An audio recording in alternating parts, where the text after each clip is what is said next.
A law student from Pune and Instagram influencer Sharmishta Panoli has been arrested by Kolkata police from Gurugram over a controversial video linked to Operation Sindoor.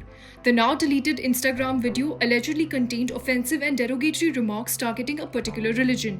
It quickly went viral, sparking massive outrage online. An FIR was registered in Kolkata, but when police tried to serve her legal notice, Panoli and her family were allegedly untraceable. A court eventually issued a warrant, leading to her arrest in Gurugram. She was produced in Kolkata's Alipur court on May 31, 2025. Following her arrest, she has been sent to judicial custody till June 13.